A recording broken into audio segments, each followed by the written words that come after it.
So this Black Friday, you can sleep in. All over the region. Retailers are calling this their 149,000 stores offering sales in the cash sales changing hands.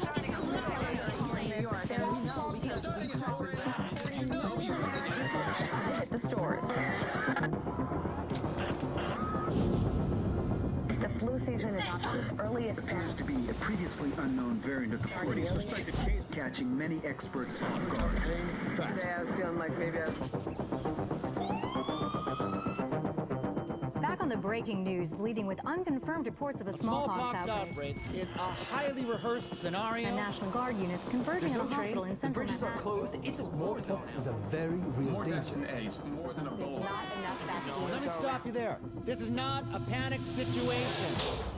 An entire American city was Known as the Green Poison, Central Park has been converted to a mass burial ground. Power outages, gas line leaks, fires. The government's expecting another night of widespread looting. People of New York are begging for One word out. any available units.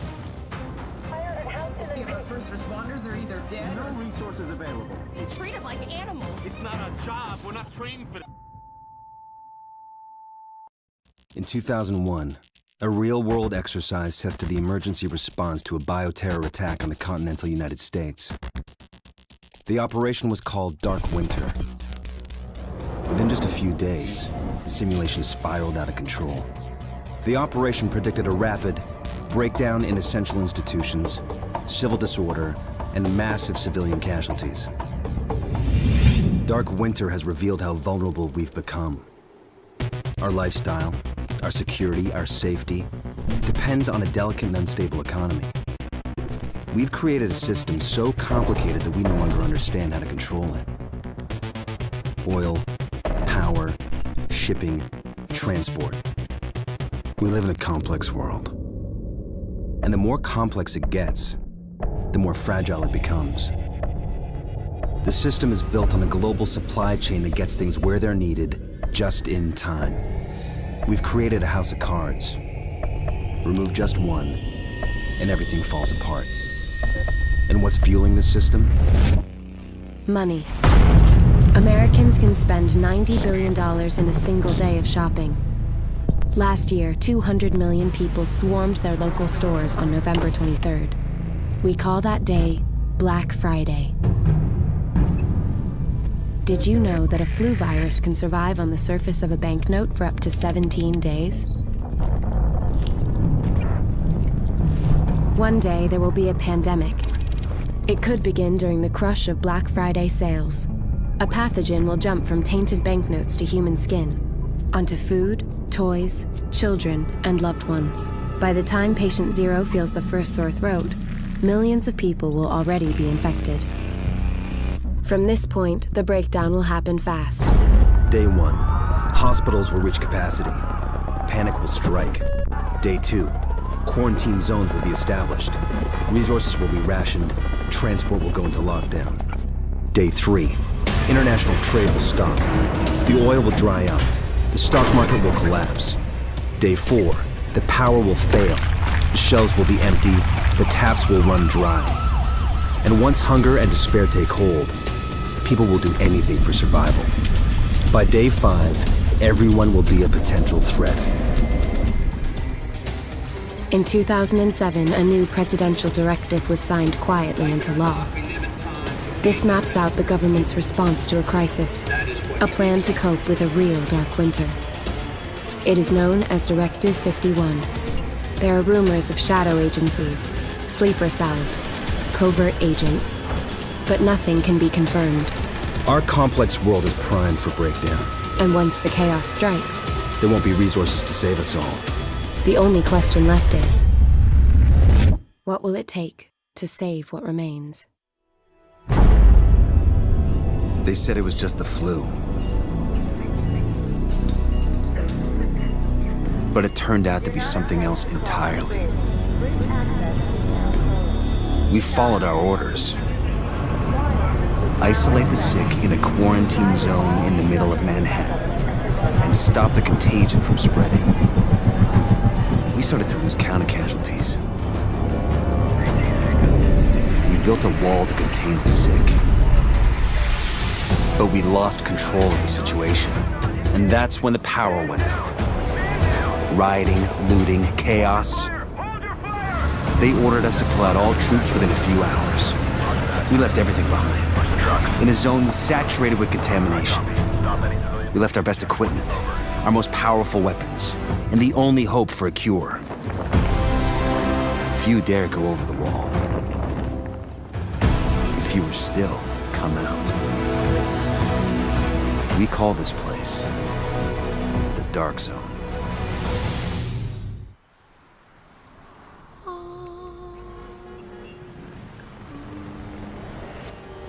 It's hard to watch something you love destroy itself, to see it fall apart. Disaster always feels so distant, detached. Someone else's struggle in some faraway place. It's not until it's in our city, at our doors, that we realize how fragile we are. All of us. All of this.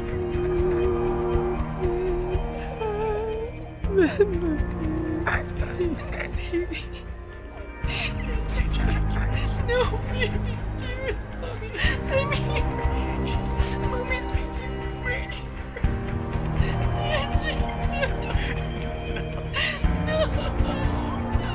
Please.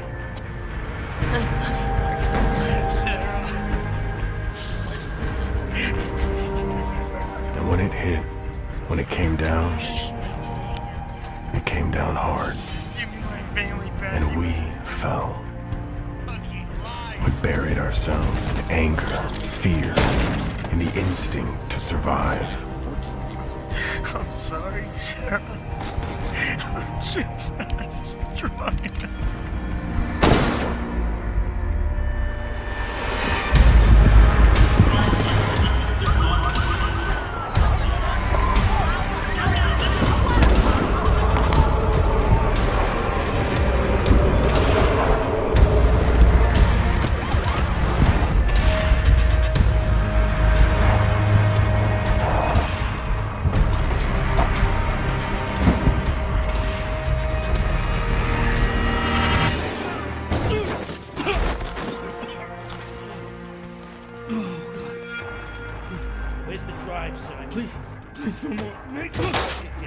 And the real truth is, no one watched, no one saw, wanted to see.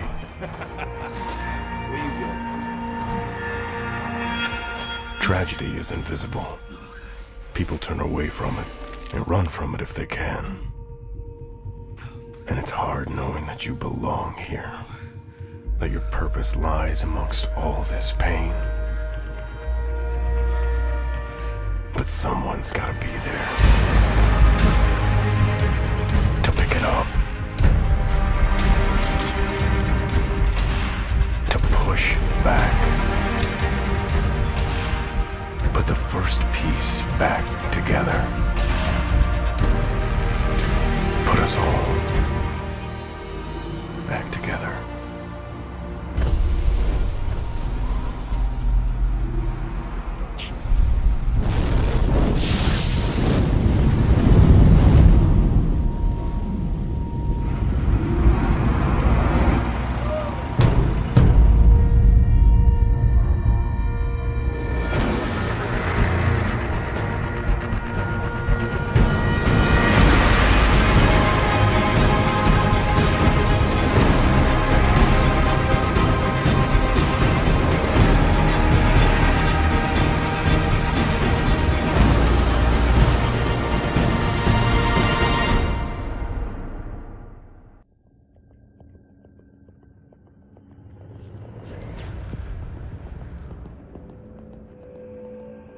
What you're looking at is the smallpox virus, one of the deadliest pathogens on the planet. For centuries, it did a wonderful job of helping keep the human population in check. But times change, and sometimes Mother Nature needs a hand in improving her creations. Like, say, speeding them up a little bit, making them contagious when they should be quietly incubating in a host, or making them more lethal.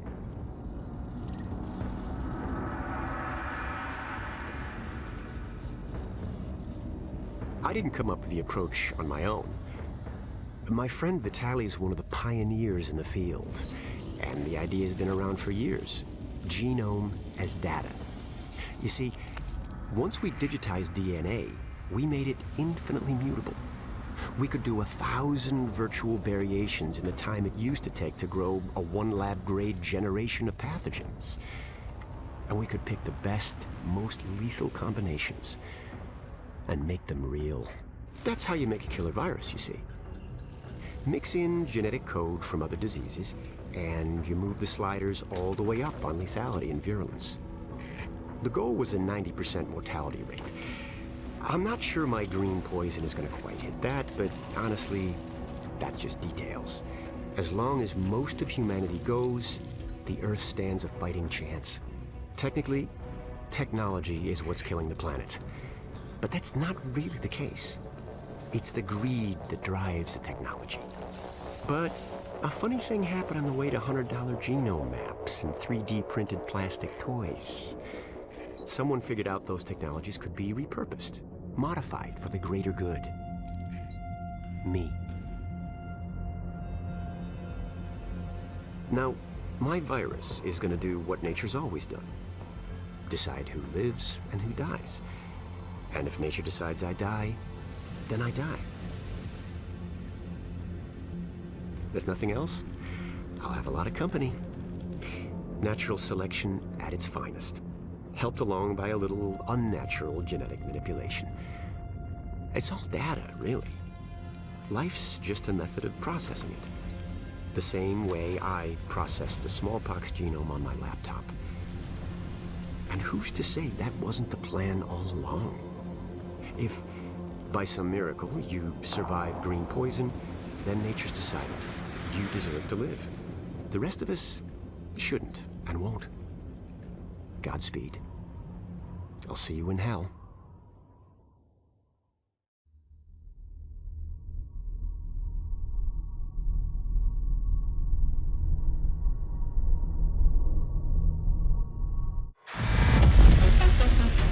Washington, D.C., the most heavily protected city on Earth. Within its limits, 177 foreign embassies, 550 elected officials, and 23,000 military personnel. In the event of an attack, critical personnel are evacuated, underground shelters open, while complex defense systems patrol the sky. But nothing stopped the virus. 27 days after patient zero, Washington fell. It began with riots on K Street, then shootings in the National Mall. Troops withdrew to bunkers. Civilians were left in the streets. America is on the brink of collapse, but some people have survived. Gardens grow on rooftops, their fences patrolled with rifles, in communities that live under constant siege. Survival has taken the form of urban warfare. Centuries ago, on this very soil, brother fought brother, spilling blood to forge the United States. History is threatening to repeat itself. Now, in the heat of summer, 6 months after the outbreak began, a remnant of a corrupt state lurks in the shadows, ready to engage in a new civil war. Agents of the Division are the only ones standing against it.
and there will be consequences. Let's go. Come on. Examples will be made. On your knees. Keep still.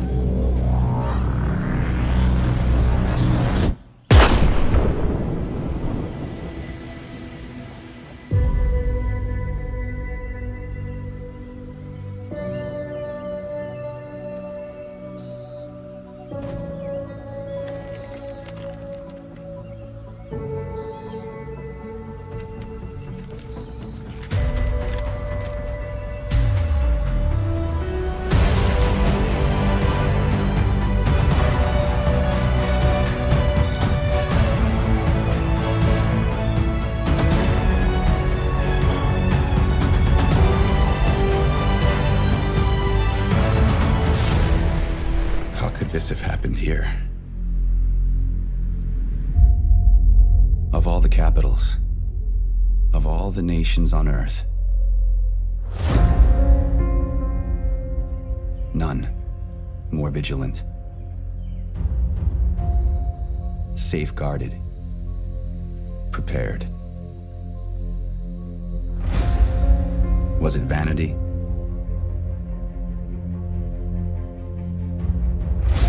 Bad luck?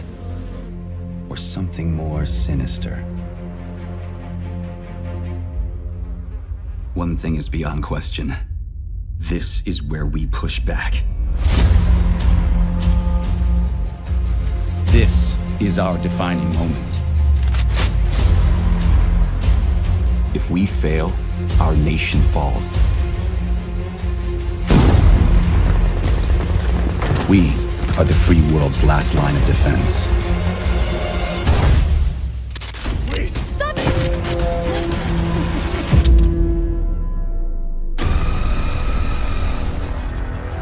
I never pictured my first trip to DC would be like this. After we survived the initial attack in New York, our capital needed us. But with the country slipping into civil war, who can we trust? After months of resilience, we have survived the virus outbreak that crippled our country. Outside those walls, it's perdition. Whatever you're doing out there, we're not feeling it in here. But the fight to save our nation from total collapse is far from over. Get down! Everybody, get down! Ruthless factions threaten to destroy the very fabric of our democracy. Roving packs of hyenas, religious outcasts, and depraved fascists prey on the weak and murder the innocent.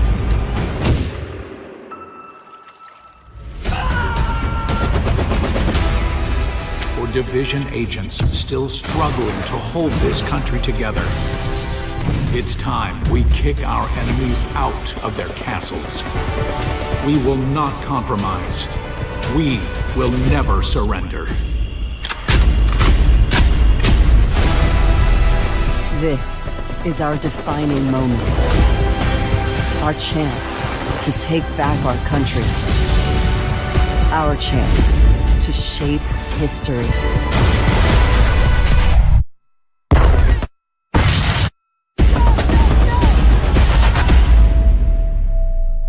Terminate any division agents with extreme prejudice.